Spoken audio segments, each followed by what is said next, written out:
Angin menderu melalui jalan-jalan kota New York yang sepi, menusuk seperti pecahan kaca ke wajah kurus Emily yang berusia 6 tahun. Tubuh kecilnya gemetar hebat saat dia meringkuk di dinding bata sebuah bangunan terbengkalai, napasnya membentuk awan hantu di udara Desember yang membekukan. Suhu telah turun drastis ke 1 digit setelah matahari terbenam dan laporan cuaca telah memperingatkan tentang cuaca dingin paling mematikan dalam 50 tahun. Bukannya Emily punya tempat untuk mendengar laporan semacam itu lagi. Dia menggenggam satu-satunya miliknya, selimut biru pudar dengan bintang-bintang kuning kecil lebih erat di sekitar bahunya yang sempit. Jari-jarinya yang mati rasa menelusuri huruf E yang dijahit tangan di sudutnya, hal terakhir yang ibunya berikan kepadanya sebelum api yang melahap segalanya. Selimut itu masih membawa aroma samar madu keselamatan dari masa lalu. Saat itulah dia mendengarnya, suara yang bukan angin, rengekan, lemah dan memudar. Mata Emily menegang dalam kegelapan sampai dia melihat bentuk besar, ambruk di bayangan gang. Seekor anjing, gembala Jerman yang besar, terbaring menggigil tak terkendali di trotoar yang dingin. Tulang rusuknya menonjol tajam di bawah bulu yang kusut dan matanya, cerdas tapi meredup, terpaku pada matanya. Pada saat itu sesuatu terjadi di antara mereka. 2 jiwa terlantar saling mengenali dalam kegelapan. Emily menunduk menatap selimutnya, satu-satunya perisainya melawan dingin yang mematikan. Kemudian kembali ke hewan yang sekarat itu. Dia membuat pilihannya. Tinggalkan suka dan bagikan pemikiranmu di komentar, bersama dengan kota tempatmu menonton. Sekarang mari kita lanjutkan ceritanya. Emily Morgan tidak selalu menjadi tunawisma. 6 bulan lalu dia adalah seorang anak TK normal dengan kuncir dan tawa menular, tinggal di sebuah apartemen kecil di Queens bersama ibu dan ayahnya. Itu sebelum kebakaran listrik yang melahap gedung mereka di tengah malam. Emily selamat hanya karena ayahnya telah mendorongnya melalui jendela ke tangga darurat sebelum langit-langit runtuh. Dia telah menyaksikan, lumpuh karena ngeri, saat api melalap satu-satunya rumah yang pernah dia kenal, membawa serta orang tuanya. Sistem yang seharusnya melindunginya telah gagal secara spektakuler. Ditempatkan dengan keluarga Harden, keluarga asuh dengan terlalu banyak anak dan terlalu sedikit pengawasan, Emily telah menahan cubitan, tamparan, dan lemari terkunci. Setelah 2 bulan siksaan yang tenang ini, dia menyelinap pergi suatu malam melalui jendela yang tidak terkunci. Sejak itu, dia telah mengembara di kota itu senyap seperti hantu. Dia belum mengucapkan sepatah kata pun sejak malam kebakaran. Mutisme selektif, para dokter menyebutnya sebelum dia menghilang, trauma terlalu mendalam untuk diproses oleh pikirannya yang masih muda. Selimut biru adalah hubungan terakhirnya dengan masa lalu. Pada ulang tahun ke-6-nya, hanya 3 minggu sebelum kebakaran, ibunya menghadiahkannya, dijahit tangan dengan inisial Emily dan lusinan bintang kuning kecil yang cocok dengan yang mereka lukis di langit-langit kamarnya. Untuk menangkap impianmu, bisik ibunya. Sekarang itu menangkap air matanya sebagai gantinya. Selimut itu masih menyimpan aroma ibunya, deterjen cucian, lotion vanila yang dia kenakan di rumah, meskipun semakin memudar setiap hari.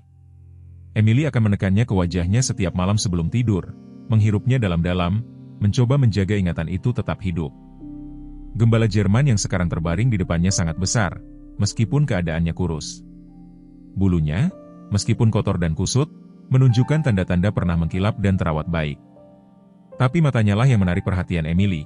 Coklat kuning dan sangat cerdas, dipenuhi dengan martabat yang bahkan kelaparan pun tidak bisa mengurangi. Di lehernya tergantung sisa-sisa compang-camping dari apa yang dulunya mungkin merupakan rompi dinas atau harnes khusus. Ada sesuatu tentang posturnya, bahkan dalam keadaannya yang lemah, yang menunjukkan pelatihan dan tujuan. Bukan hanya anjing liar lain, tetapi seekor anjing dengan masa lalu. Sejarah, sebuah cerita sendiri yang entah bagaimana membawanya ke sudut kota yang terlupakan yang sama tempat Emily mencari perlindungan. Matahari musim dingin yang pucat hampir tidak terbit ketika Emily terbangun sesaat, linglung karena kehangatan asing di sisinya. Matanya terbuka karena terkejut, lalu melembut saat dia ingat. Gembala Jerman itu terbaring meringkuk melindungi tubuh kecilnya, tubuhnya yang besar membentuk penghalang antara dia dan udara pagi yang menggigit. Suatu saat di malam hari dia bergerak lebih dekat, panas tubuh mereka yang sama di bawah selimut ibunya, menciptakan kantong kehangatan di gang yang membeku. Emily memperhatikannya bernapas, setiap hembusan mengirim awan kecil ke udara yang dingin. Dia masih hidup. Pengorbanannya tidak sia-sia. Ketika anjing itu merasakan dia terbangun, matanya, lebih jernih daripada malam sebelumnya, terbuka dan bertemu dengan matanya. Tidak ada agresi, tidak ada kelelahan, hanya pengakuan yang tenang. Kemudian, dengan usaha yang menunjukkan keadaannya yang lemah, Dia mengangkat kepalanya dan dengan lembut menyentuh pipinya dengan hidungnya yang dingin. Mungkin ucapan terima kasih. Tangan Emily gemetar saat dia dengan hati-hati mengulurkan tangan untuk menyentuh bulunya yang kusut. Anjing itu tidak tersentak atau menarik diri. Sebaliknya, dia sedikit bersandar pada sentuhannya. Sesuatu mengencang di dada Emily, perasaan yang belum dia alami sejak sebelum kebakaran, koneksi. Seolah memahami signifikansi momen itu, anjing itu menghela napas dalam-dalam dan meletakkan kepalanya di pangkuannya. Matanya tidak pernah meninggalkan wajahnya. Kamu butuh nama, pikir Emily, meskipun kata-kata itu tidak melewati bibirnya.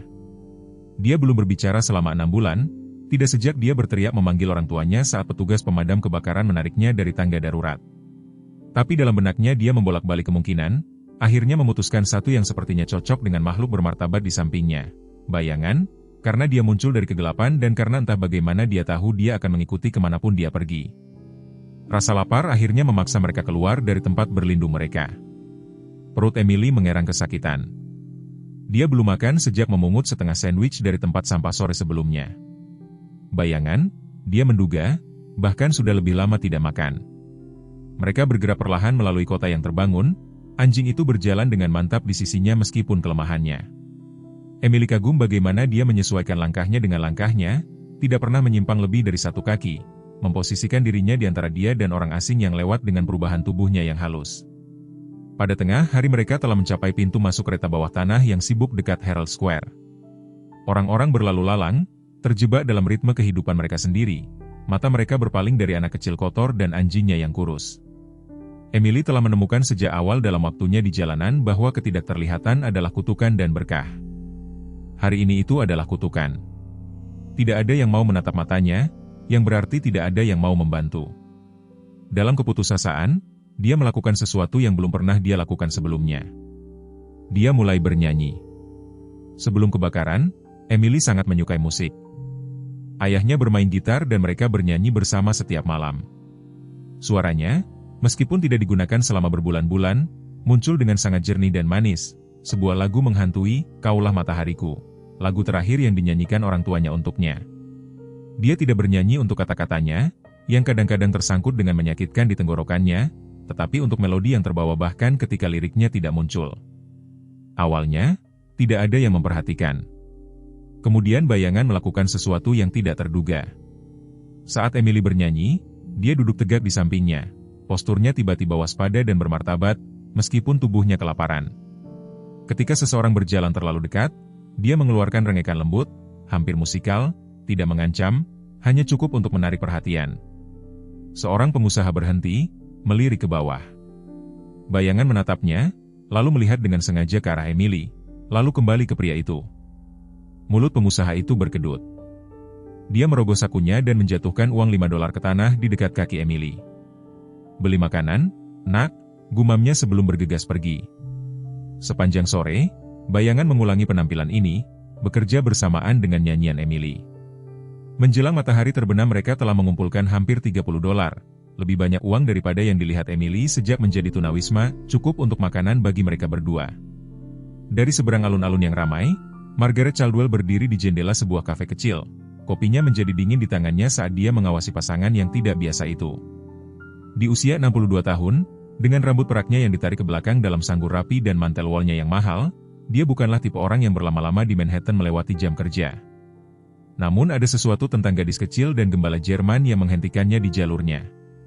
Itu tidak mungkin, bisiknya pada dirinya sendiri, mengawasi gerakan anjing itu dengan mata profesional. Cara yang tepat dia memposisikan dirinya, kemiringan kepalanya yang waspada, kontak mata yang disengaja. Ini bukanlah perilaku anjing liar.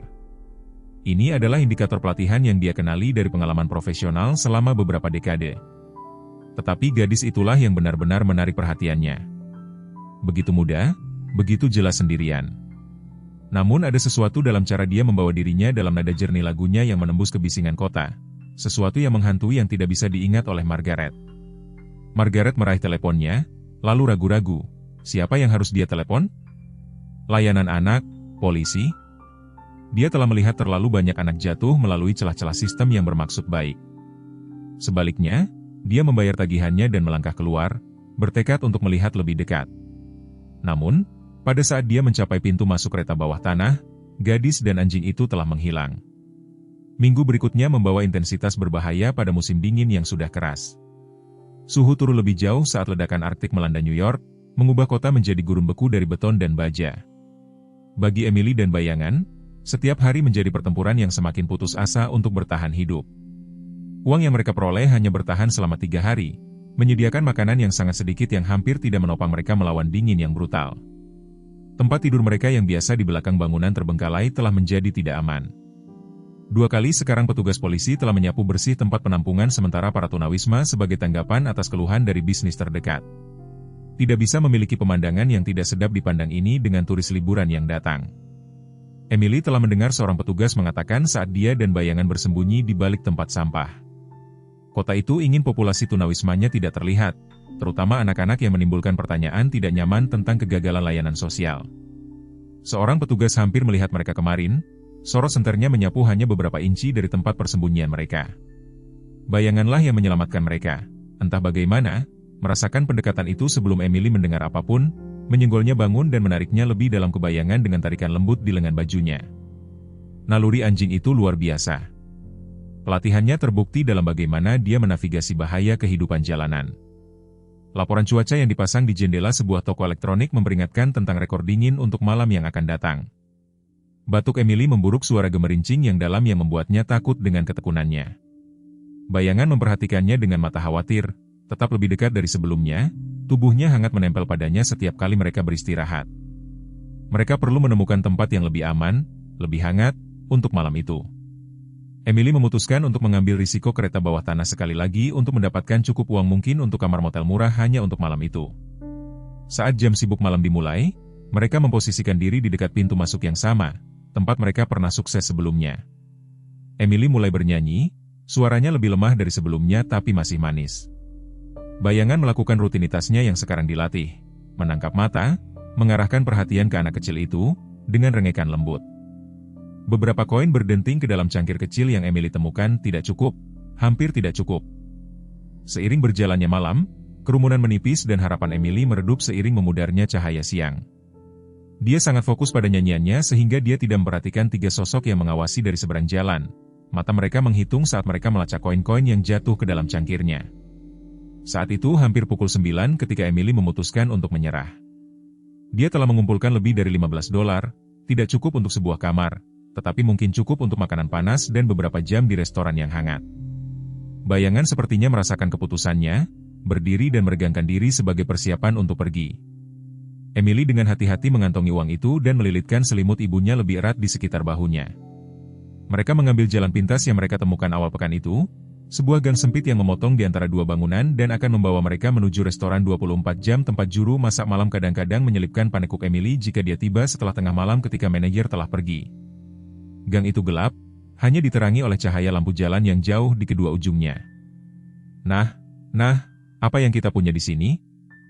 Suara itu muncul dari bayang-bayang sebelum Emily bisa melihat pemiliknya. 3 pria muda, hampir bukan remaja, melangkah ke sedikit cahaya yang menyaring ke dalam gang. Pakaian mereka compang-camping, mata mereka keras, dengan keputusasaan yang sama yang Emily kenali dari bayangannya sendiri di jendela toko. Melihatmu mengumpulkan hari ini, kata yang tertinggi, seorang pemuda kurus dengan bekas luka yang memotong alis kirinya. Lumayan untuk seorang anak. Bayangan segera memposisikan dirinya di depan Emily, posturnya berubah dari teman menjadi penjaga dalam sekejap. Geraman peringatan rendah bergemuruh dari dalam dadanya. Panggil saja anak harammu, kata yang lain, yang ini lebih pendek tetapi lebih lebar. Tangannya mendorong dalam-dalam ke dalam saku jaket yang compang-camping. Kami hanya ingin berbicara bisnis. Emily mundur selangkah, satu tangan menggenggam uang di sakunya, yang lain menggenggam selimutnya. Dia bisa merasakan otot-otot bayangan menegang di bawah bulunya.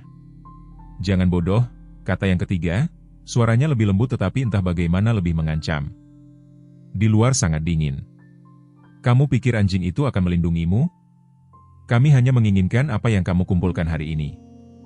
Serahkan dan kami pergi. Emily menggelengkan kepalanya, mundur selangkah lagi. Uang itu berarti kehangatan, makanan, kelangsungan hidup. Dia tidak bisa menyerahkannya. Lakukan sesukamu, desah yang tinggi. Dia mengeluarkan sesuatu dari sakunya. Kilauan logam yang redup, terlihat bahkan dalam cahaya redup, sebuah pisau. Kesempatan terakhir, nak. Apa yang terjadi selanjutnya terungkap begitu cepat sehingga Emily hampir tidak bisa memprosesnya. Bayangan meluncur maju dengan kekuatan ledakan yang bertentangan dengan keadaannya yang kurus. Giginya menemukan pergelangan tangan yang memegang pisau, menjepit dengan presisi terlatih. Pria muda itu berteriak, pisau itu bergemertak ke tanah saat bayangan mempertahankan cengkeramannya, mengarahkan penyerang menjauh dari Emily. Lepaskan, lepaskan, lolongnya, mencoba melepaskan diri dari cengkeraman bayangan. Penyerang kedua mengarahkan tendangan ganas ke tulang rusuk bayangan. Emily mendengar suara gedebuk benturan yang memuakan, melihat tubuh bayangan menyerap pukulan itu, tetapi anjing itu tidak melepaskan cengkeramannya. Sebaliknya, dia bergeser, menggunakan momentum untuk menarik penyerang pertama dari keseimbangan, mengirimnya menabrak rekannya. Anjing gila, teriak yang ketiga, mundur. Ayo, ayo pergi, tidak sepadan. Bayangan melepaskan cengkeramannya saat ketiga penyerang itu bergegas pergi, menghilang ke dalam kegelapan di ujung gang. Dia berbalik kembali ke Emily, sisi-sisinya terengah-engah karena tenaga tetapi matanya waspada, memeriksa apakah dia aman. Baru kemudian Emily memperhatikan cara bayangan menyukai sisi kanannya, sedikit sentakan dalam napasnya. Tendangan itu menyakitinya, mungkin parah. Ketika dia mengambil langkah ke arahnya dia sedikit tersandung, menangkap dirinya sendiri, tetapi tidak sebelum Emily melihat kilatan rasa sakit di matanya. Bayangan, pikirnya, putus asa, jatuh berlutut di sampingnya. Tangannya melayang di atas tubuhnya, takut untuk menyentuh, takut untuk menyakitinya lebih banyak. Anjing itu menekan moncongnya dengan lembut ke pipinya, seolah berkata, aku baik-baik saja. Tapi Emily bisa melihat dia tidak baik-baik saja. Bayangan telah melindunginya dan sekarang dia terluka dan dia tidak punya tempat untuk meminta bantuan. Emily menghabiskan malam itu memeluk kepala bayangan di pangkuannya, jari-jarinya yang kurus dengan lembut membelai bulunya yang kasar, sementara air mata diam-diam mengalir di pipinya yang cemong kotoran. Napas gembala Jerman itu berat, setiap tarikan napas disertai rengekan kecil yang merobek hati Emily. Dia telah menggunakan selimut berharganya untuk membuat tempat tidur darurat untuknya, di sudut sebuah toko terbengkalai tempat mereka mencari perlindungan, tenda memberikan perlindungan minimal dari salju yang mulai turun. Pada pagi hari, kondisi bayangan memburuk. Dia mencoba berdiri ketika Emily bergerak latihannya, memaksanya untuk tetap waspada meskipun terluka, tetapi kakinya menekuk di bawahnya. Kejatuhan itu diikuti oleh lolongan tajam yang bergema di jalan yang kosong. Tangan Emily mengepak tanpa daya di atas tubuhnya. Pengetahuan medisnya terbatas pada perban kartun dan ciuman ajaib yang tidak bisa menyembuhkan tulang rusuk yang patah atau pendarahan internal. Ya Tuhan! Suara itu datang dari belakangnya, menyebabkan Emily berputar, secara naluriah menempatkan tubuh kecilnya di antara bayangan dan potensi ancaman. Margaret Caldwell berdiri beberapa kaki jauhnya, rambut peraknya ditaburi kepingan salju, matanya lebar karena khawatir. Itu kamu. Aku sudah mencarimu di mana-mana sejak kemarin. Emily merunduk lebih rendah, posturnya defensif. Bertahan hidup di jalanan telah mengajarinya bahwa orang dewasa yang mencari anak-anak tunawisma jarang memiliki niat baik. Anjing itu terluka, kata Margaret, mengambil langkah hati-hati ke depan. Ketika Emily semakin tegang, Margaret berhenti dan merunduk sendiri, mengurangi tinggi badannya. Itu adalah gerakan halus yang dikenali Emily, upaya untuk tampak kurang mengancam. Aku bisa membantunya. Aku tahu caranya. Tatapan Emily beralih antara wanita itu dan bayangan, keraguan-raguan tertulis di wajahnya yang masih muda. Nama saya Margaret Caldwell, wanita itu melanjutkan, suaranya lembut tapi tegas. Saya dulu melatih anjing secara profesional selama lebih dari 30 tahun. Anjing polisi, hewan pelayan, pencarian dan penyelamatan. Saya bekerja dengan mereka semua sebelum saya pensiun. Dia menunjuk ke arah bayangan, temanmu di sana, dia bukan hanya anjing liar, aku bisa melihatnya dari gerakannya, responsnya terhadapmu. Dia telah menerima pelatihan profesional. Bayangan mengangkat kepalanya sedikit mendengar suara Margaret, telinganya bergerak maju dengan minat daripada alarm. Gerakan kecil ini tidak luput dari perhatian Emily.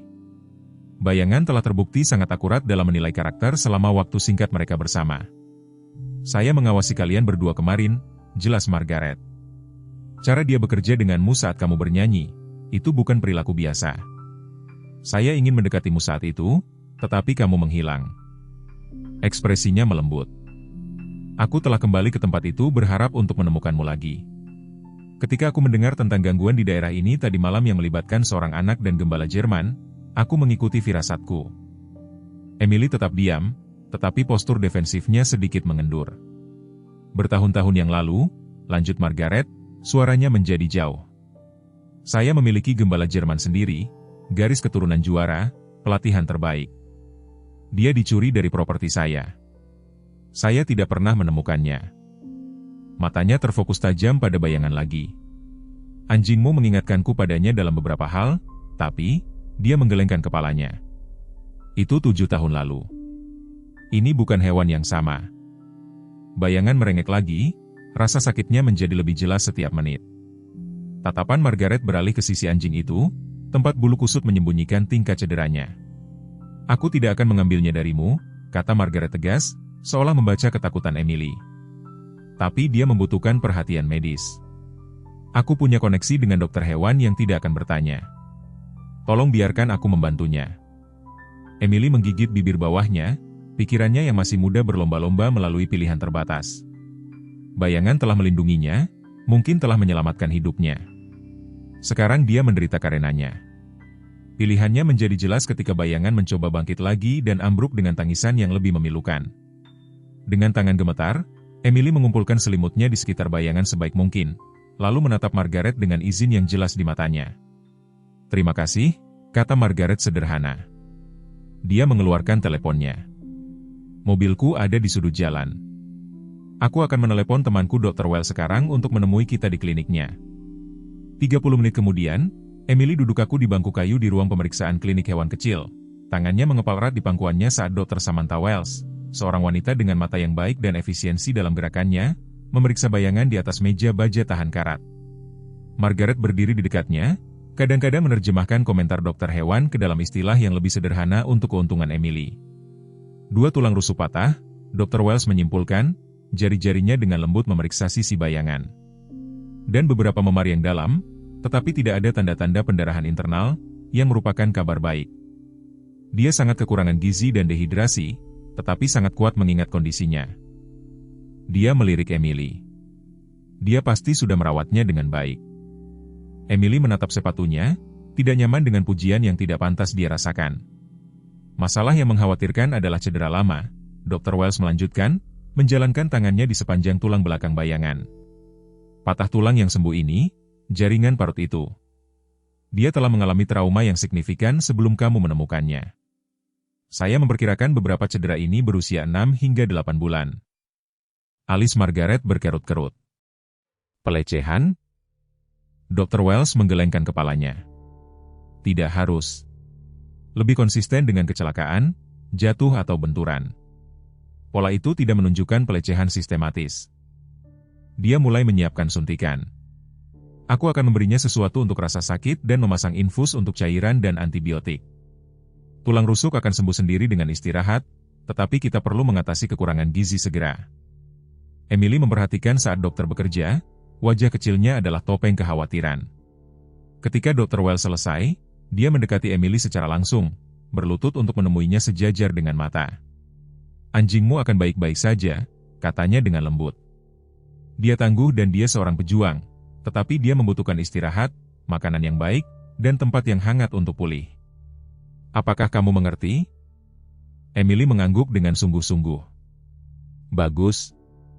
Sekarang Dr. Wells melanjutkan, suaranya hati-hati tetapi langsung.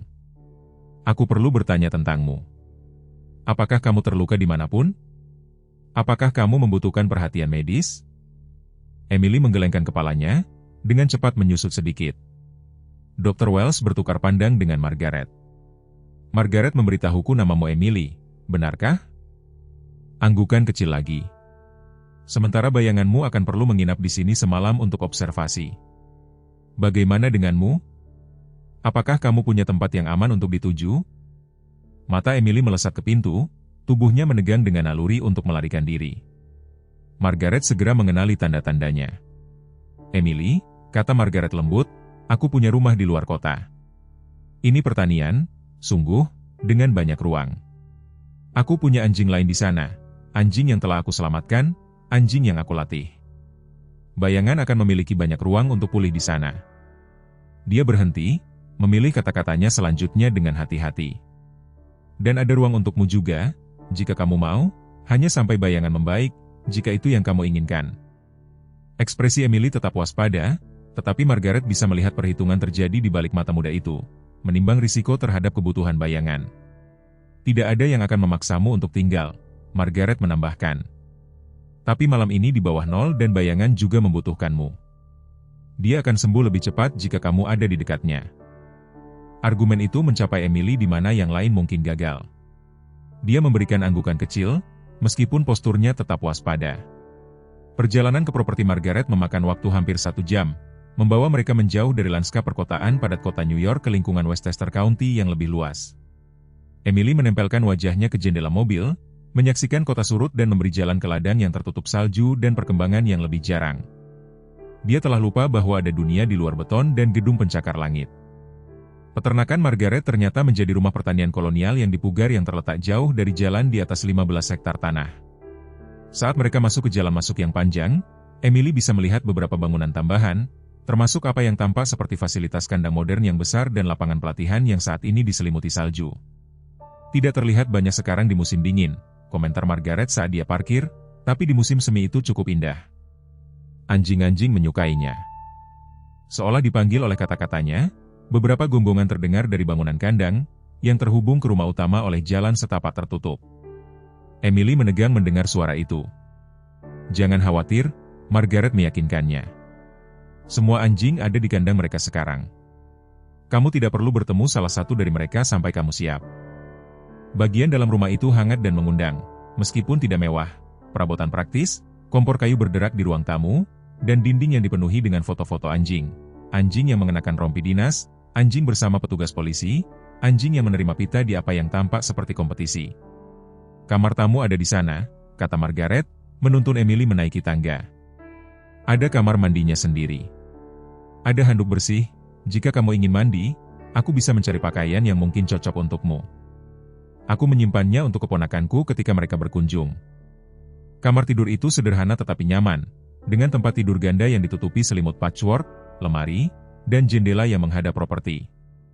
Emily berdiri dengan canggung di ambang pintu, kewalahan oleh transisi tiba-tiba dari bertahan hidup ke kenyamanan. Aku akan membiarkanmu menetap, kata Margaret. Tidak ada kunci di pintu, tapi aku berjanji tidak akan masuk tanpa mengetuk. Ketika kamu siap, aku akan menyiapkan makanan di bawah. Kamu pasti lapar. Sendirian, Emily dengan hati-hati menjelajahi ruangan itu, insting jalanannya masih tajam.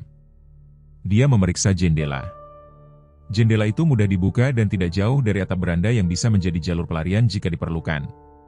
Kamar mandi berisi air panas sungguhan, sabun yang beraroma lavender, dan handuk bersih seperti yang dijanjikan. Setelah ragu sejenak, Emily menyerah pada godaan kehangatan dan kebersihan. 20 menit kemudian, berpakaian dengan pakaian pinjaman yang menggantung di tubuh kurusnya, Emily mengendap-endap menuruni tangga. Aroma makanan menariknya ke dapur tempat Margaret mengaduk sesuatu di atas kompor. Hanya sup ayam sederhana, jelas Margaret tanpa menoleh. Yang terbaik untuk malam yang dingin, tidak terlalu berat, kupikir perutmu mungkin belum terbiasa dengan makanan berat. Emily duduk di bangku di pulau dapur, mengamati Margaret dengan rasa ingin tahu yang hati-hati. Dari dekat dan di bawah cahaya dapur yang hangat, dia bisa melihat bahwa wajah wanita yang lebih tua itu dipenuhi dengan pengalaman daripada kekerasan. Tangannya bergerak dengan keyakinan seseorang yang terbiasa bekerja dengan hewan, lembut tapi pasti. Dr. Wells menelepon saat kamu di atas, kata Margaret, meletakkan semangkuk sup dan beberapa kerupuk di depan Emily. Shadow sedang beristirahat dengan nyaman, obat penghilang rasa sakitnya membantu dan dia sudah makan dan minum. Itu pertanda yang sangat baik. Kelegaan membanjiri wajah Emily dan dia meraih sendok dengan sedikit lebih antusias. Kita akan menjemputnya besok sore jika kondisinya terus membaik, lanjut Margaret. Aku sudah menyiapkan tempat untuknya di ruang lumpur. Tempatnya hangat dan tenang, sempurna untuk pemulihan. Emily makan perlahan, metodis, kebiasaan yang terbentuk untuk membuat makanan langka bertahan lama. Margaret tidak memaksanya untuk berbicara, malah menyibukkan diri dengan mencuci piring dan sesekali berkomentar tentang properti atau cuaca, topik netral yang tidak memerlukan tanggapan. Malam itu, berbaring di ranjang yang sebenarnya untuk pertama kalinya dalam beberapa bulan, Emily menatap langit-langit, tidak bisa tidur meskipun kenyamanannya tidak biasa. Rumah itu berderit dan menetap dengan cara yang tidak biasa. Keheningan pedesaan menekan di tempat kebisingan kota menjadi teman konstan. Yang paling membingungkan adalah tidak adanya Shadow, beban hangat di sisinya. Mimpi buruk datang seperti biasa, dipenuhi dengan api dan jeritan dan bau asap. Emily terbangun terengah-engah, air mata mengalir di wajahnya, tubuh kecilnya kaku karena teror. Dia secara naluriah meraih Shadow sebelum mengingat di mana dia berada. Di mana dia berada. Kehilangan itu terasa akut, tak tertahankan. Ketukan lembut di pintu mengejutkan Emily. Suara Margaret terdengar dari balik kayu, khawatir tetapi tidak mengganggu. "Aku dengar, apa kamu baik-baik saja? Bolehkah aku masuk?" Emily tidak menjawab secara verbal, tetapi Margaret tampaknya menganggap kurangnya keberatan sebagai izin. Pintu terbuka perlahan, memperlihatkan Margaret dengan jubah, rambut peraknya terurai di sekitar bahunya. "Mimpi buruk?" tanyanya lembut. Emily mengangguk, menarik lututnya ke dadanya. Margaret tidak memaksa, tidak mengorek. Sebaliknya, dia pindah ke kursi kecil di sudut ruangan dan duduk. "Ketika aku mengalami mimpi buruk, kadang-kadang membantu hanya untuk mengetahui ada orang lain di dekatku," katanya sederhana. "Aku bisa tinggal sampai kamu tertidur lagi." Emily memperhatikannya dengan lelah sejenak, lalu perlahan berbaring kembali, menarik selimut sampai ke dagunya. Margaret tidak berbicara lebih lanjut, tidak menuntut penjelasan atau menawarkan basa-basi kosong. Dia hanya duduk, kehadiran yang tenang dalam kegelapan. Akhirnya, mata Emily menjadi berat. Hal terakhir yang dia lihat sebelum hanyut adalah siluet Margaret di kursi, menjaga seperti yang Shadow akan lakukan, seorang penjaga melawan malam. 6 minggu berikutnya berlalu dalam ritme tentatif saat Emily dan Shadow menetap dalam kehidupan di pertanian Margaret. Pemulihan Shadow telah berjalan dengan mantap, tulang rusuknya yang patah sembuh dengan bersih, bulunya mendapatkan kembali sebagian kilau lamanya dengan nutrisi dan perawatan yang tepat. Emily diam-diam setuju untuk tinggal lebih lama dari yang direncanakan semula, berkomunikasi melalui anggukan, gelengan kepala, dan mata ekspresif yang tampaknya semakin mahir ditafsirkan oleh Margaret. Margaret telah menepati janjinya, tidak ada tekanan, tidak ada tuntutan. Dia hanya menciptakan ruang untuk Emily dan Shadow, memasukkan mereka ke dalam rutinitas harian pertanian dengan kesabaran seseorang yang telah menghabiskan beberapa dekade bekerja dengan hewan yang trauma.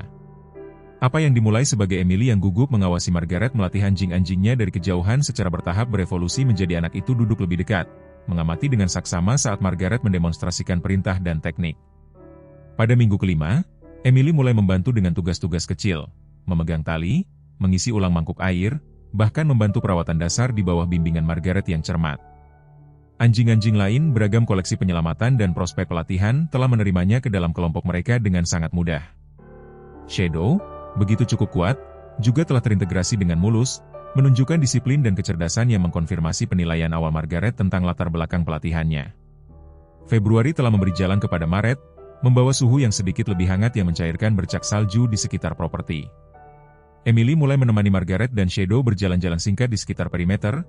Gadis itu mengenakan mantel musim dingin baru yang telah dibeli Margaret tanpa komentar, bersama dengan perlengkapan penting lainnya yang muncul di kamar Emily seolah-olah dengan sihir. Pakaian yang benar-benar pas, buku yang sesuai dengan usianya, seekor anjing boneka yang menyerupai Shadow. Pada suatu pagi hari Selasa, saat Emily membantu Margaret menyiapkan sarapan anjing, mencampur makanan kering dengan suplemen untuk hewan yang lebih tua, Shadow pingsan. Suara tubuhnya menghantam lantai dapur hampir tidak terdengar di atas gemerincing mangkuk makanan. Tetapi Emily mendengarnya seketika. Dia berbalik dan menemukan Shadow tergeletak dengan canggung di atas ubin. Kakinya terentang pada sudut yang tidak wajar, sisinya naik turun dengan napas yang cepat dan dangkal. Matanya, yang biasanya begitu waspada dan cerdas, berkaca-kaca dengan kebingungan dan rasa sakit. Emily menjatuhkan gelas ukur yang dipegangnya, makanan kering itu berserakan di lantai. Saat dia bergegas ke sisi Shadow, suara melengking tinggi keluar dari tenggorokannya, vokalisasi pertama yang didengar Margaret darinya sejak kedatangannya. "Jangan sentuh dia," kata Margaret tajam, bergerak cepat untuk berjongkok di samping anjing yang sakit itu. Tangannya yang berpengalaman bergerak efisien di atas tubuh Shadow, memeriksa tanda-tanda vital. Dia bisa menyerang tanpa sadar jika dia kesakitan. Mata Shadow menemukan pengakuan Emily, berkedip-kedip melalui kabut apapun yang menimpanya. Ekornya berdebam lemah di lantai, jaminan bahkan dalam kesusahannya.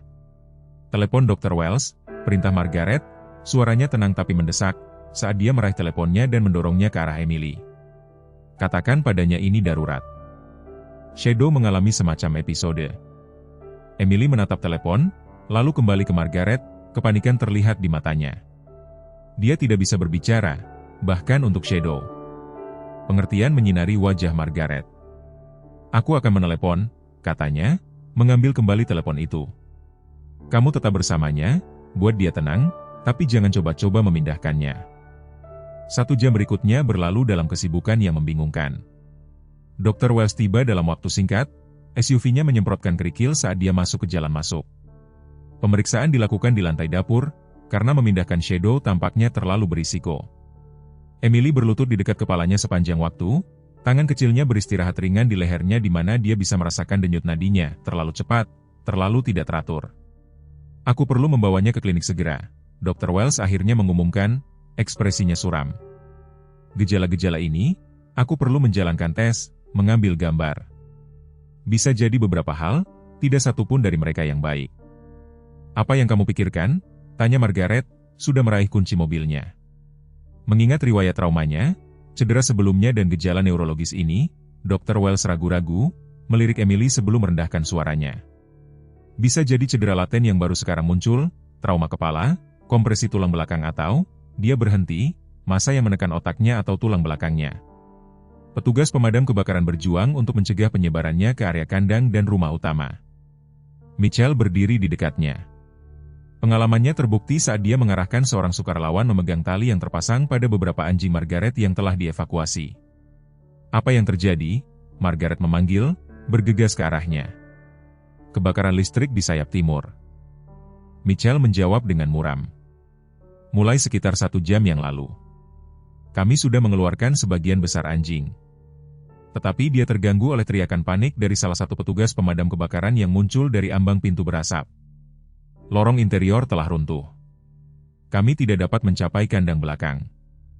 Hati Margaret tenggelam. Kandang belakang menampung 3 penghuni tertuanya, anjing-anjing yang terlalu kaku dalam cara mereka untuk diadopsi tetapi terlalu berharga sebagai mitra pelatihan untuk dipensiunkan. Dan Shadow. Mereka telah memindahkannya ke sana baru kemarin di mana ketenangan dan ruang ekstra akan membantu pemulihannya. "Berapa banyak yang masih di dalam?" Kepala pemadam kebakaran menuntut 4 anjing.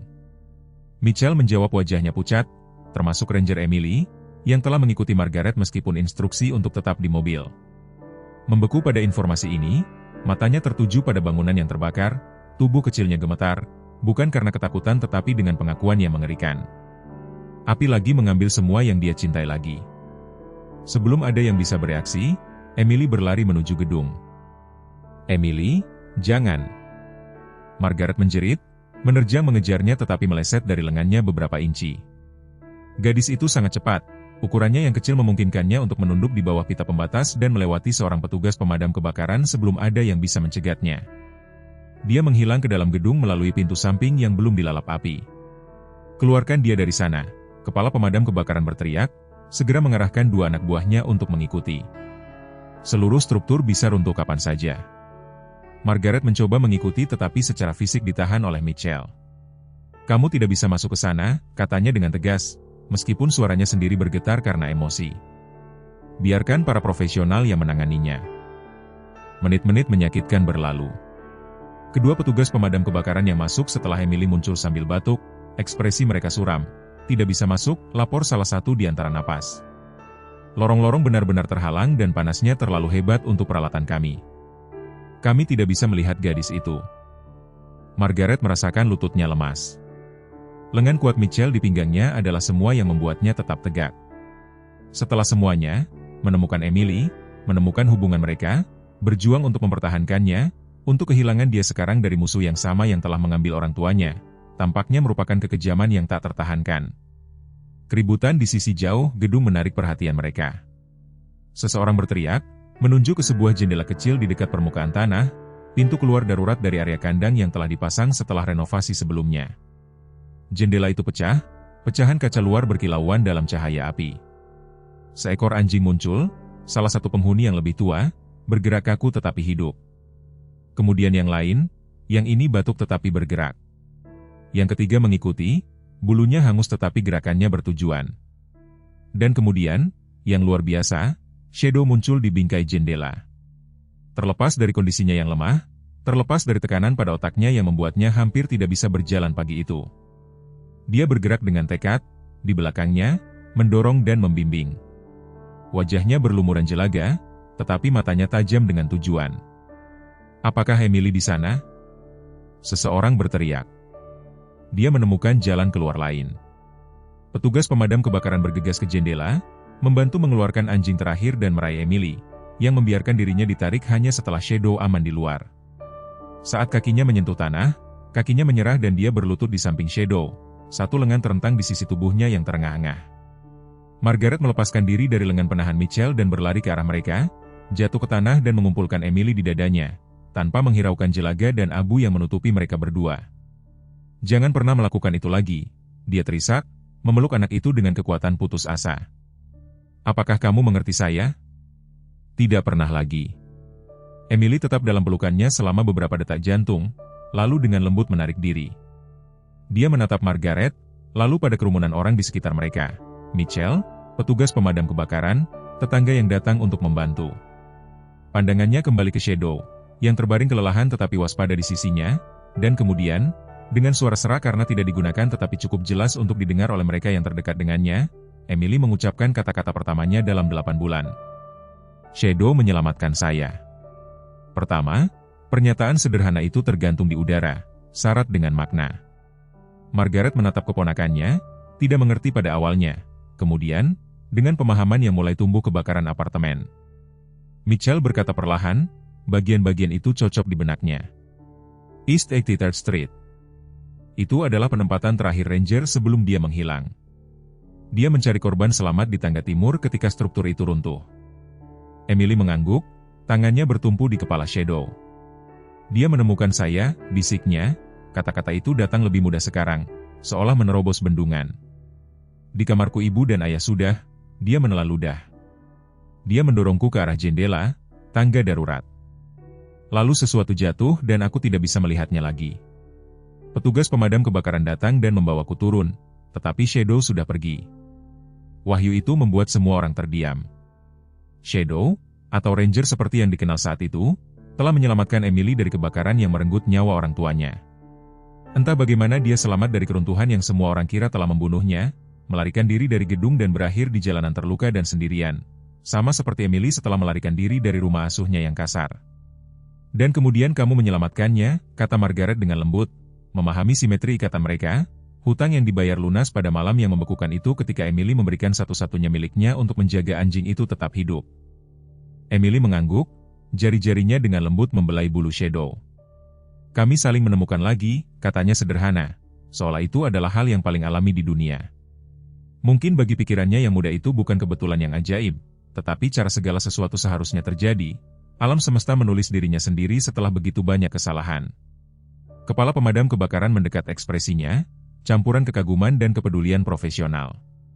"Itu sangat berbahaya." "Wanita muda," katanya dengan kasar, "tapi aku belum pernah melihat yang seperti itu." "Bagaimana Anda tahu tentang jendela itu?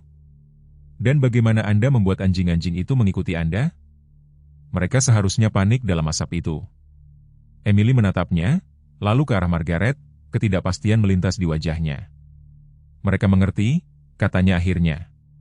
"Aku memberitahu mereka bahwa kita harus pergi dan mereka mengerti aku. Dia punya cara dengan mereka." Margaret menjelaskan, mengenali sesuatu yang telah dia amati tetapi tidak pernah sepenuhnya mengakui. Hubungan luar biasa Emily dengan anjing-anjing itu. Bagaimana mereka menanggapi kehadirannya, bahkan tanpa perintah verbal.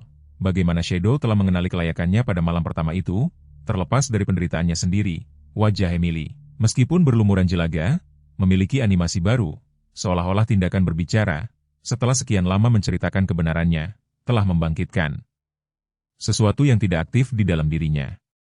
Shadow tahu, lanjutnya, suaranya tumbuh lebih kuat dengan setiap kata. "Dia mengingatku. Itulah mengapa dia tinggal pada malam pertama itu. Itulah mengapa dia melindungiku. Kami cocok bersama."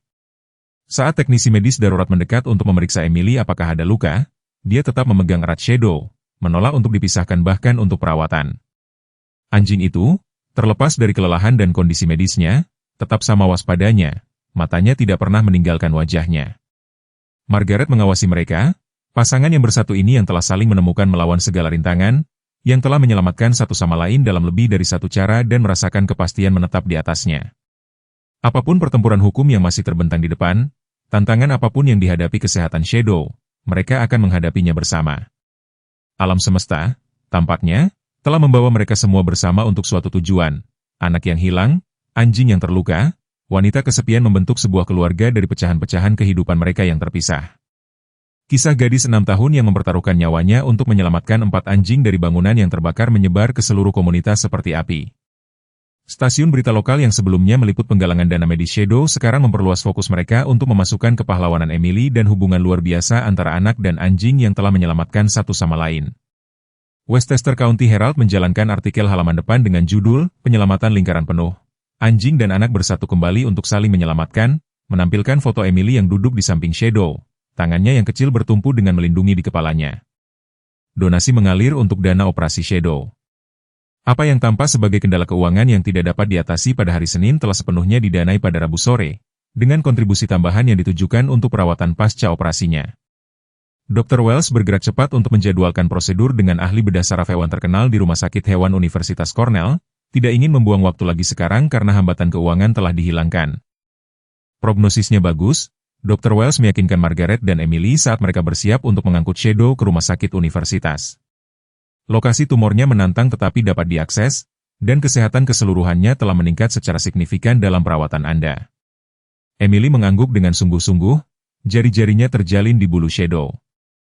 Sejak memecah keheningannya selama kebakaran, dia mulai berbicara lebih sering, meskipun masih selektif dan terutama kepada Margaret dan Shadow.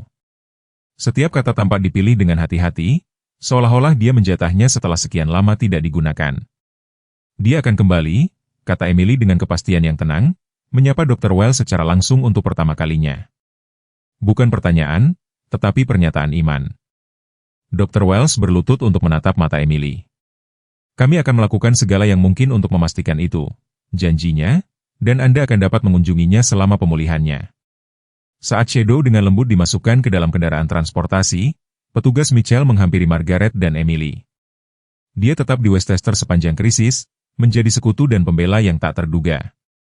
Departemennya telah memberinya cuti panjang setelah mengetahui keadaan lengkap seputar penemuan kembali Rers dan anak yang pernah dia selamatkan. Para petinggi membuat keputusan. Mitchell memberitahu mereka ekspresinya luar biasa lembut. Mengingat semua yang telah terjadi dan mengingat situasi medis Ranger Shadow, mereka secara resmi melepaskannya dari dinas. Mereka mentransfer surat-surat pendaftarannya kepada Anda. Dia menyerahkan kepada Margaret sebuah folder yang berisi dokumentasi. Dia milikmu sekarang, secara resmi. Wajah Emily, yang telah serius sepanjang persiapan pagi, berubah menjadi senyum berseri-seri yang langka, sekilas tentang anak yang mungkin dia tanpa bayangan berat trauma. Terima kasih, kata Margaret, menerima folder itu dengan kesedihan yang pantas. Kami akan memastikan dia memiliki kehidupan yang pantas dia dapatkan. Aku tahu kau akan melakukannya. Mitchell menjawab. Dia berlutut sejajar dengan Emily. Kau jaga dia baik-baik. Oke, dia anjing yang istimewa, mitra terbaik yang pernah kumiliki. Emily mengangguk, ekspresinya sekali lagi serius, aku janji. Saat kendaraan transportasi pergi, Margaret melingkarkan lengan di bahu Emily, membiarkan dirinya sejenak optimisme yang hati-hati. Masa depan Shadow yang terdekat ada di tangan yang baik dan pengaturan hak asuh sementara yang diberikan oleh Hakim Parker telah memberi mereka ruang bernapas untuk membangun hubungan keluarga mereka melalui pengujian DNA. Tetapi hantu Richard Cooper dan tekadnya untuk mengembalikan Emily ke sistem asuh masih membayangi. Hasil tes DNA ketika mereka tiba 5 hari kemudian, mengkonfirmasi apa yang sudah diketahui Margaret di dalam hatinya. Emily memang putri Catherine, menjadikan Margaret bibinya dan kerabat terdekatnya yang masih hidup. Berbekal bukti ini dan penyelidikan terperinci ke rumah asuh Harden yang telah ditugaskan oleh pengacaranya, Margaret merasa lebih percaya diri menghadapi sidang hak asuh yang dijadwalkan ulang. Apa yang tidak diantisipasi adalah tanggapan masyarakat pada hari persidangan. Margaret dan Emily tiba di gedung pengadilan untuk menemukan pintu masuk yang dipenuhi oleh para pendukung, tetangga, pemilik bisnis lokal, sesama pelatih anjing, dan bahkan orang asing yang tersentuh oleh kisah mereka. Linda dan Robert Wilson telah mengatur pertemuan itu, lengkap dengan tanda-tanda buatan tangan yang bertuliskan, Emily milik Margaret dan menjaga keluarga mereka bersama. Di dalam ruang sidang, Hakim Parker mengangkat alis pada keributan yang terlihat melalui jendela, tetapi mempertahankan sikap profesionalnya saat persidangan dimulai. Richard Cooper tampak sangat tenang. Kesombongannya sebelumnya digantikan oleh kekakuan defensif. Duduk di sampingnya adalah atasannya, seorang wanita berwajah tegas yang kehadirannya menunjukkan bahwa departemen telah memperhatikan profil publik kasus tersebut. Pengacara Margaret menyajikan kasus mereka secara metodis, hubungan keluarga yang dikonfirmasi, penempatan yang tidak tepat dengan keluarga Harden meskipun ada kerabat sedarah dan, yang paling memberatkan, hasil penyelidikan mereka ke rumah Harden. Mantan anak asuh telah maju dengan cerita tentang pelecehan emosional dan pengabaian, didukung oleh catatan sekolah yang mendokumentasikan luka yang tidak dapat dijelaskan dan perubahan perilaku. Seorang remaja yang sangat berani menggambarkan dikurung di lemari sebagai hukuman atas pelanggaran ringan, tepatnya perawatan yang akhirnya dijelaskan Emily kepada Dr. Michael Harris, psikolog anak yang telah mulai bekerja dengannya setelah kebakaran. Cooper mencoba membela tindakan departemen, dengan alasan keterbatasan prosedural dan beban kasus yang berat, tetapi argumennya terdengar hampa melawan beratnya bukti. Ketika Hakim Parker mengundang Emily untuk berbicara secara pribadi di kamarnya, percakapan yang disetujui Emily dengan pandangan gugup ke arah Margaret, hasilnya tampak semakin pasti.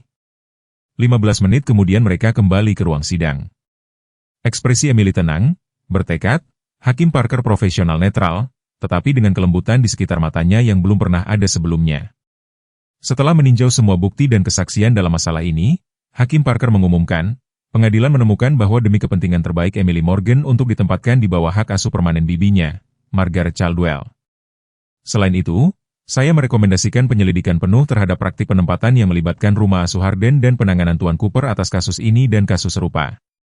Atasan Cooper membuat catatan tanpa mengubah ekspresinya, sementara Cooper sendiri tampak menyusut di kursinya. Nona Caldwell. Hakim Parker melanjutkan, pengadilan akan memerlukan pemeriksaan rutin dengan layanan keluarga selama periode transisi 6 bulan. Setelah itu Anda dapat mengajukan petisi untuk perwalian hukum permanen atau adopsi yang Anda anggap cocok. Apakah Anda memahami dan menerima persyaratan ini? Saya mengerti, Yang Mulia. Margaret menjawab suaranya mantap, meskipun emosi mengancam akan membanjirinya. Kemudian pengadilan ini memberikan pengalihan hak asuh segera, berlaku hari ini. Palu hakim jatuh dengan retakan definitif yang menyegel awal baru mereka sebagai sebuah keluarga. Di luar gedung pengadilan, ketika wartawan berkumpul untuk memberikan pernyataan dan para pendukung menyambut baik hasilnya, Emily menarik tangan Margaret dan berbisik, "Bisakah kita pergi menemui Shadow sekarang?" Dalam beberapa minggu sejak operasinya, Shadow telah menentang bahkan proyeksi paling optimis untuk pemulihannya. Tumor itu telah berhasil diangkat dan, meskipun prosedurnya rumit, tim bedah yang terampil telah berhasil menghindari kerusakan pada jaringan otak di sekitarnya. Ketahanan Shadow, yang telah terbukti melalui kelangsungan hidupnya di jalanan, terwujud dalam peningkatan pesatnya, pertama mengangkat kepalanya, kemudian berdiri dengan bantuan dan akhirnya mengambil langkah tentatif dengan kekuatannya sendiri. Ketika Margaret dan Emily memasuki ruang pemulihan di Cornell, Dr. Padilla, ahli bedah saraf yang telah melakukan operasi, menyambut mereka dengan kegembiraan yang tak terselubung. "Dia hewan yang luar biasa," katanya kepada mereka, sambil mengantar mereka ke kandang Shadow. Kurva pemulihannya luar biasa, terutama mengingat cedera sebelumnya dan luasnya operasi. Shadow sudah bangun, kepalanya terbalut perban, tetapi matanya waspada dan mengikuti gerakan mereka saat mereka mendekat. Ketika dia melihat Emily, ekornya mulai berdebam ritmis di kasurnya dan dia mencoba untuk bangun, meskipun peralatan pemantauan masih terpasang padanya. "Tenang, nak," Dr. Padilla memperingatkan, tetapi peringatannya tidak diperlukan. Emily sudah berlutut di samping kandang, tangan kecilnya meraih melalui jeruji untuk membelai moncong Shadow dengan sentuhan yang begitu lembut sehingga membuat Margaret menangis. "Kita menang, Shadow," bisik Emily. "Kita bisa tetap bersama, kita semua." 1 tahun kemudian, pada suatu sore musim semi yang hangat, Margaret berdiri di beranda rumah pertaniannya yang telah dipugar, menyaksikan Emily memimpin sesi pelatihan di halaman pusat pelatihan yang dibangun kembali. Kerusakan akibat kebakaran telah diperbaiki sepenuhnya, dengan fitur keselamatan yang ditingkatkan dan area pelatihan anjing terapi yang diperluas yang telah menjadi fokus baru pertanian. Shadow bergerak dengan lancar di samping Emily, bulunya yang halus berkilauan di bawah sinar matahari. Tidak ada tanda-tanda operasi yang tersisa kecuali sedikit bagian yang botak di mana bulunya tumbuh kembali berwarna putih, bukan hitam. Bersama-sama mereka mendemonstrasikan latihan untuk sekelompok anak-anak dari program pemulihan trauma lokal. Setiap anak dipasangkan dengan seekor anjing dalam pelatihan yang dipilih khusus untuk kebutuhan mereka. Transformasi pada Emily selama setahun terakhir sama luar biasanya dengan pemulihan fisik Shadow. Sesi rutin dengan Dr. Haris telah membantunya memproses kesedihan dan traumanya. Sementara stabilitas hidup bersama Margaret telah memungkinkan ketahanan alaminya untuk berkembang. Dia masih mengalami saat-saat penarikan diri, malam-malam yang terganggu oleh mimpi buruk, tetapi episode-episode ini semakin jarang terjadi.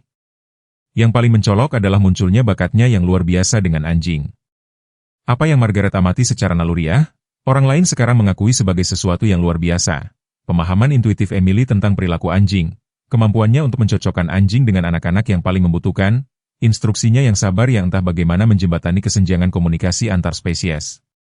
Program terapi awalnya adalah ide Margaret, tetapi Emily menerimanya dengan semangat yang tak terduga. Mereka saling membantu menyembuhkan, jelasnya sederhana ketika ditanya mengapa dia menikmati bekerja dengan anak-anak yang mengalami trauma dan anjing penyelamat, sama seperti Shadow dan aku. Seolah merasakan pikirannya, Shadow berhenti dalam demonya dan menatap Margaret, matanya yang cerdas mencerminkan kepuasan hidup yang dipulihkan untuk tujuan. Di sampingnya, Emily mengikuti pandangannya dan menawarkan senyum yang masih memiliki kekuatan untuk membuat Margaret menahan napas. Senyum yang sangat mengingatkan pada Catherine sehingga kadang-kadang menyakitkan untuk melihatnya. Namun dalam gemas saudara perempuannya itu, Margaret menemukan bukan hanya rasa sakit tetapi juga penebusan. Kesempatan kedua untuk melindungi apa yang paling dicintai Catherine di dunia. Untuk menjaga tetap hidup sebagian dari percikannya melalui putrinya yang membawa fitur-fiturnya dalam semangat. Emily mengangkat tangannya dalam lambaian kecil sebelum kembali ke kelasnya. Suaranya jernih dan percaya diri, saat dia menginstruksikan seorang anak laki-laki yang ragu-ragu tentang bagaimana membangun kepercayaan dengan mitra anjingnya. Shadow tetap waspada di sisinya. Posturnya, yaitu anjing pekerja yang melakukan persis apa yang dia dilahirkan untuk melakukannya. Margaret tersenyum dan membalas lambaiannya, sekali lagi kewalahan oleh perjalanan yang tidak mungkin yang telah membawa mereka ke sini. Seorang gadis tunawisma, seekor anjing yang hilang, dan seorang wanita kesepian, masing-masing hancur dengan cara mereka sendiri, menemukan satu sama lain potongan-potongan yang dibutuhkan untuk menjadi utuh. Beberapa orang mungkin menyebutnya kebetulan, keselarasan yang tepat dari keadaan putus asa yang menyebabkan Emily berbagi selimutnya hanya dengan seekor anjing yang menggigil pada malam musim dingin yang pahit itu. Tetapi Margaret lebih suka menganggapnya sebagai sesuatu yang lain, pengingat bahwa bahkan di saat-saat tergelap, ketika semua tampak hilang, tindakan kebaikan terkecil dapat membuka pintu bagi kemungkinan di luar imajinasi. Bagi Emily, pilihan sederhana untuk memberi ketika dia tidak memiliki apa-apa lagi untuk diberikan telah memulai serangkaian peristiwa yang akhirnya mengembalikan kepadanya semua yang telah hilang dan lebih. Sebuah rumah, sebuah keluarga, sebuah masa depan, dan, yang paling berharga dari semuanya, hati setia seekor anjing yang telah melintasi kota untuk menemukannya bukan hanya sekali tetapi 2 kali, membimbingnya dari abu kehidupan lamanya ke dalam janji kehidupan baru. Di senja hidup kita sering bertanya-tanya apakah tindakan kita masih penting di dunia yang serba cepat ini. Perjalanan Emily dan Shadow mengingatkan kita bahwa mereka melakukannya secara mendalam. Satu tindakan kecil kebaikan, seperti berbagi selimut terakhir Anda dengan makhluk yang menderita, dapat menyebar keluar dengan cara yang tidak pernah kita bayangkan. Kita semua pernah mengalami kehilangan, merasa tidak terlihat, atau bertanya-tanya apakah kita telah dilupakan, tetapi kisah ini mengajarkan kita bahwa koneksi dapat menemukan kita di saat-saat tergelap kita, seringkali melalui saluran yang tidak terduga. Ikatan yang kita jalin, baik dengan seorang anak, seekor hewan, atau orang asing, dapat menjadi keselamatan kita. Anda tidak pernah terlalu tua untuk menjadi Margaret bagi seseorang, untuk membuka pintu dan hati Anda ketika itu paling penting. Keluarga yang kita bangun melalui cinta dan pilihan bisa sekuat keluarga tempat kita dilahirkan. Ingat, Anda mungkin berada di musim gugur hidup Anda, tetapi kapasitas Anda untuk kasih sayang dan perbedaan yang dapat Anda buat dalam kisah orang lain tetap sekuat sebelumnya. Malam-malam musim dingin akhirnya memberi jalan bagi pagi musim semi. Saya harap Anda menikmati cerita hari ini. Berlangganan ke saluran ini agar Anda tidak ketinggalan cerita seperti ini, tinggalkan suka dan komentar di bawah apa yang Anda pikirkan tentang cerita ini.